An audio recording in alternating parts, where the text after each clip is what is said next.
The next game on our list is the Jacksonville Jaguars traveling to Kansas City to take on the Chiefs. The Chiefs come in this game 6-2. Jaguars 3-6. Chiefs are favorites in this one by 9.5 points with an over/under of 50.5. That actually makes me feel good. As the Jaguars fan on this show, that makes me feel good that at least the over's high, maybe or the over/under is high. So the total points, okay, maybe the Jaguars are going to be able to score some points. Or it's just that many points coming from the Kansas City Chiefs, which doesn't make me feel good. The Jaguars, obviously the clear underdogs in this one. AJ, what do they need to do to be able to pull off the upset, or maybe even just keep this one closer than what the books say? They need to keep running the ball.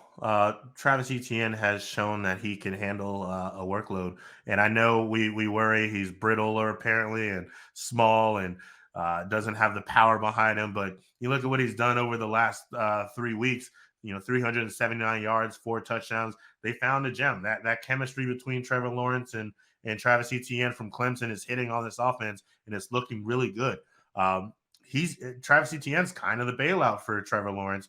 Because when Trevor Lawrence starts making mistakes, they go back to the home run hitter and Travis Etienne, who's been showing it up. I think they need to continue to run the ball this week as well and allow them to open up some of these throwing lanes to what they were able to do last week with Christian Kirk and Zay and Marvin Jones.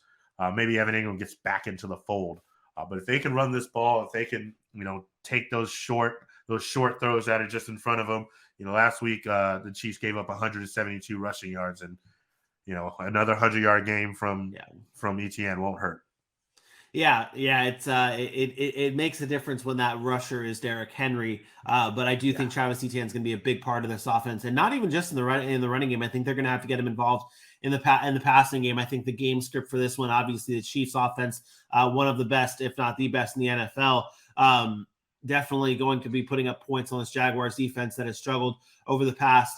The Jaguars have lost 20 of their past 21 road games. Doesn't help going into Kansas City, one of the best environments for home. One of the worst places to travel as a road team. Check out this stat though. This is something that's wild to me. Kansas City has won 23 straight games in the month of November and December, the longest streak since the NFL merger. So they have not lost in 23 games in the months of November and December, which is wild to me to think of because we talk about the Chiefs. Everyone at the start of the season is always talking about how ridiculous Patrick Mahomes' record and his stats are in the month of September. So it's Patrick Mahomes has the month of September. This team has a win streak in the months of November and December. This team is just too good, man. This team is just too good. It's going to be a tough sledding for the Jags here, and I don't want you guys to laugh at me for this prediction. Maybe I'm going overboard, but I do think this is a complete mismatch, and the Chiefs are on a different level, and the Jaguars are not even close to that level. Give me the Chiefs here 41-24. 41-24.